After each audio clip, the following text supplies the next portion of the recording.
ಇವತ್ತು ನಾವು ಒಂದು ಸುಂದರವಾಗಿರ್ತಕ್ಕಂಥ ದೇವಾಲಯವನ್ನು ನೋಡಲಿಕ್ಕೆ ಹೊರಟಿದ್ದೀವಿ. ಈ ದೇವಾಲಯ ಇರೋದು ಹರಿಹರ ತಾಲೂಕಿನ ಮಲೆಬೆನ್ನೂರಿನಲ್ಲಿ, ದಾವಣಗೆರೆ ಸಮೀಪ ಇದೆ. ಯಾರಾದರೂ ಈ ದೇವಾಲಯವನ್ನು ನೋಡಬೇಕು ಅಂತಂದರೆ ದಾವಣಗೆರೆ ಹರಿಹರದಿಂದ ಮಲೆಬೆನ್ನೂರಿಗೆ ಬರಬೇಕಾಗುತ್ತೆ. ತುಂಬ ಚೆನ್ನಾಗಿ ನಿರ್ಮಾಣವಾಗಿರ್ತಕ್ಕಂಥ ಬಹು ವಿಶಾಲವಾಗಿರ್ತಕ್ಕಂಥ ಪ್ರಾಂಗಣದಲ್ಲಿ ಈ ದೇವಾಲಯವನ್ನು ನಿರ್ಮಾಣ ಮಾಡಿದ್ದಾರೆ. ನಾವು ಹೋಗ್ತಾ ಇರಬೇಕಾದ್ರೇ ಒಂದು ಗಾರ್ಡನ್, ಉದ್ಯಾನವನದ ಒಂದು ಫೀಲ್ ಬರುತ್ತೆ. ದೇವಾಲಯನೂ ಕೂಡ ಅಷ್ಟೇ ದೊಡ್ಡದಾಗಿ ಸಂಪೂರ್ಣವಾಗಿ ಕಲ್ಲಿನಿಂದ ನಿರ್ಮಿತವಾಗಿರ್ತಕ್ಕಂಥ ದೇವಾಲಯ. ಈ ದೇವಾಲಯ ನೋಡ್ತಾ ಇದ್ದ ಹಾಗೆ ನಮಗೆ ಬೇಲೂರು ಹಳೆಬೀಡಿನ ಹೊಯ್ಸಳರ ಶೈಲಿಯ ದೇವಾಲಯದ ಒಂದು ನೆನಪು ನಮಗೆ ಬರ್ತಾ ಹೋಗುತ್ತೆ. ನೋಡೋಣ ಬನ್ನಿ. ಬೆಳಕು ಬೀರು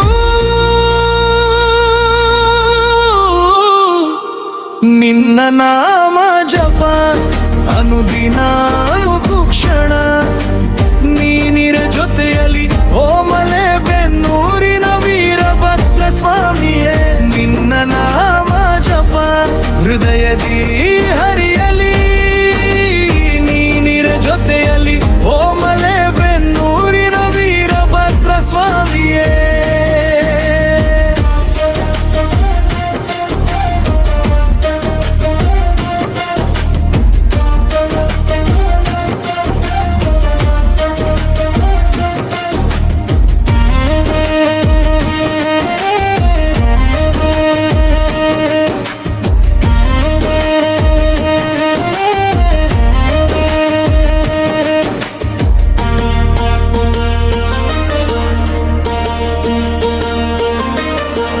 ಕಲ್ಲಿನಂತೆ ನಿಂತ ಮನಕ್ಕೆ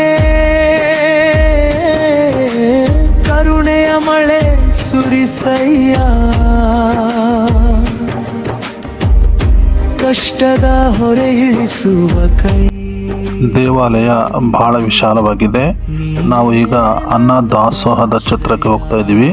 ಇಲ್ಲಿ ಪ್ರತಿದಿನವೂ ಕೂಡ ಅನ್ನದಾಸೋಹ ಇರುತ್ತೆ. ಭಕ್ತಾದಿಗಳಿಗೆ ಬೇಕಾಗಿರ್ತಕ್ಕಂಥ ಊಟದ ವ್ಯವಸ್ಥೆನೂ ಕೂಡ ಇಲ್ಲಿ ಮಾಡಿದ್ದಾರೆ. ಪ್ರತಿದಿನವೂ ಇರುತ್ತೆ ಅಂತಂದು ಇಲ್ಲಿನ ಸ್ಥಳೀಯರು ಹೇಳಿದರು. ನಾವು ಕೂಡ ಈ ಸ್ಥಳಕ್ಕೆ ಭೇಟಿ ನೀಡಿ ಪ್ರಸಾದ ಸೇವನೆ ಮಾಡಿ ಹೊರ ಬಂದ್ವಿ. ನೀವು ಕೂಡ ಒಮ್ಮೆ ಭೇಟಿ ಮಾಡಲು ತುಂಬ ಸುಂದರವಾಗಿರ್ತಕ್ಕಂಥ ದೇವಾಲಯ ಇದು.